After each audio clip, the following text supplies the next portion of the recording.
Rain has a strange way of revealing things.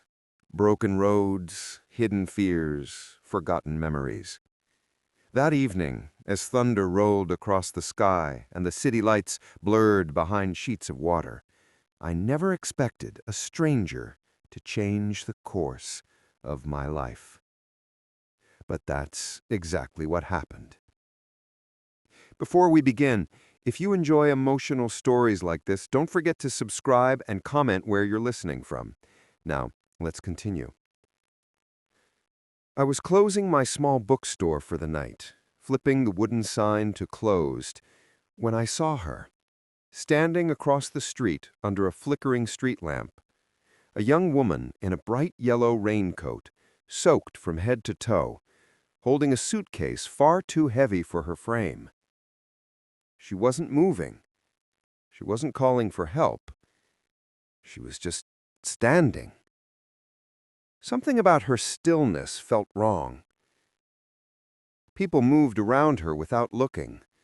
Umbrellas passed like shadows, but she remained frozen, like a statue caught in a storm. When I stepped outside, rain instantly drenched my clothes. I crossed the street quickly. "Hey!" I called gently. "Are you okay?"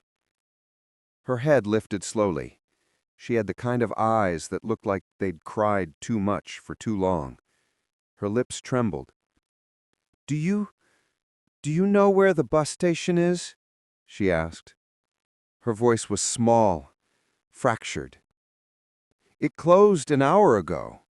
Where are you headed?" "I don't know," she whispered. Lightning flashed, illuminating her face, young, tired, terrified.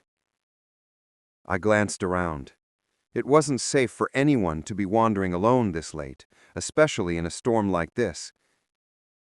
"Come inside," I said gently. "My bookstore is right there. You can dry off and warm up." She hesitated, gripping her suitcase. I don't want to cause trouble." "You're not," I said. "You look like you've been walking forever." She finally nodded. Inside the bookstore, the warm glow from the lamps softened her stiff posture. The smell of old paper and cinnamon tea filled the air.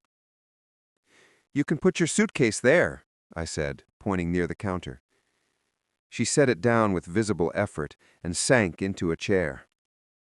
"I'm Lucas," I said. "Sophie," she murmured. "Hungry, Sophie?" She nodded, but her eyes didn't lift. I warmed some soup from the thermos I usually brought for late nights. When I handed her the bowl, her hands shook. "Thank you," she whispered. She ate slowly, each bite seeming to thaw a little of the cold inside her. After a few minutes, she spoke again, voice trembling. "Do you ever feel like your whole life just collapses in one day?" I sat across from her. "Yeah," I said quietly. "I've been there." She let out a breath that sounded like a confession. "I left home today. No plan. Just left." I didn't push. Didn't ask for details. People tell you what they can when they're ready. Sophie stared at her hands. "I thought I could catch a bus somewhere, anywhere, but then it started raining and I didn't know what to do." Her shoulders shook once. "You're safe now," I said gently. "You don't have to figure everything out tonight."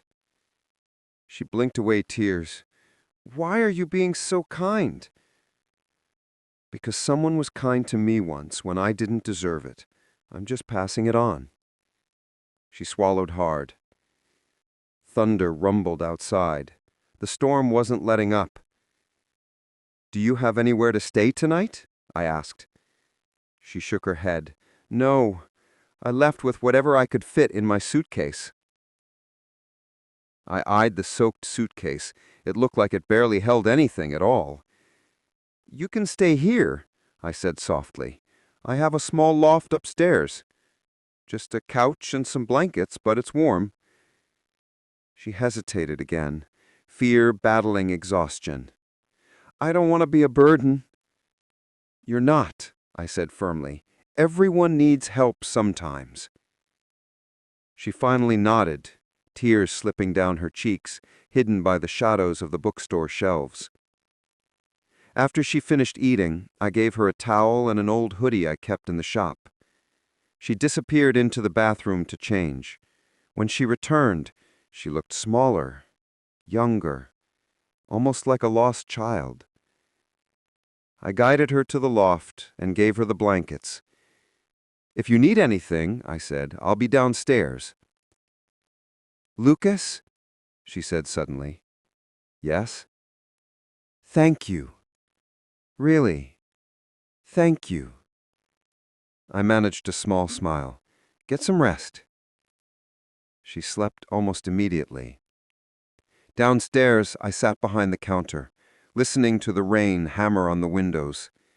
I didn't know her story, but I didn't need to. Not tonight. Sometimes people just need a place to land. Morning came soft and gray. When I came upstairs with a warm drink, Sophie was sitting on the couch, hugging her knees. I'm sorry, she said instantly. I shouldn't have stayed this long. You stayed exactly as long as you needed to. She looked at the cup in my hand. For you, I said. She accepted it with a shy nod. We talked a little. Safe topics, books, the weather, the smell of old pages, but every now and then a shadow crossed her face. Finally, she whispered, Can I tell you something? Of course. She took a breath. I wasn't running from a place. I was running from a person. Cold washed through me. My boyfriend, he wasn't who I thought he was. I stayed silent, letting her fill the space. He controlled everything, what I wore, who I talked to, where I went. And when I tried to leave before, he threatened me. Her hands trembled. Today, he broke my phone. He smashed my things, said I'd never make it without him. She swallowed hard. So I grabbed what I could and left. My jaw tightened, but I kept my voice steady. You did the right thing, Sophie. Her eyes glistened. What if he finds me? He won't, I said firmly. This is a small town. He'd stand out. And you're not alone anymore. She looked at me, really looked at me, for the first time. Why are you helping me? Because fear shouldn't be faced alone. Tears spilled down her cheeks, silent and heartbreaking. Over the next few days, Sophie stayed at the loft while she figured out her next steps. She helped me organize shelves, made tea for customers, and even recommended books. Customers loved her gentle smile. Kids loved her patience. I loved watching her come back to life. One evening, as we closed the shop, she said softly, I feel safe here. You are safe. She hesitated. I don't want to be afraid anymore. I nodded. You don't have to be. That night, as she was heading upstairs, she stopped. Lucas? Yes? I hope someday I can be as kind to someone as you've been to me. You already are, I said. You just needed space to remember who you are. She smiled. Small, but real. The next morning, she told me she wanted to call a women's shelter in the next city. They could help her get legal support, a place to stay, and counseling. I think I'm ready, she said. I'm proud of you. She squeezed my hand.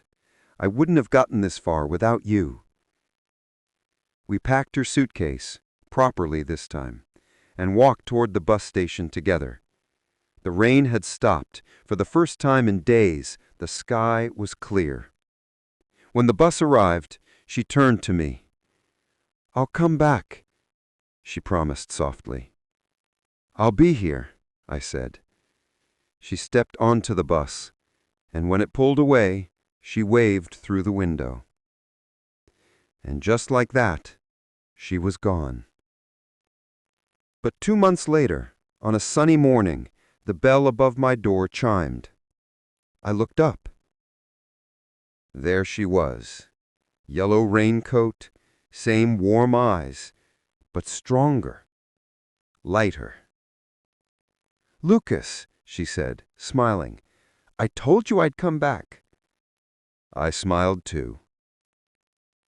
Sometimes kindness is a small thing. A warm drink, a dry towel. A safe bookstore on a stormy night. But sometimes, kindness is enough to save someone's life. If this story touched your heart, don't forget to like, subscribe, and share your thoughts in the comments. Thank you for listening. I'll see you in the next story.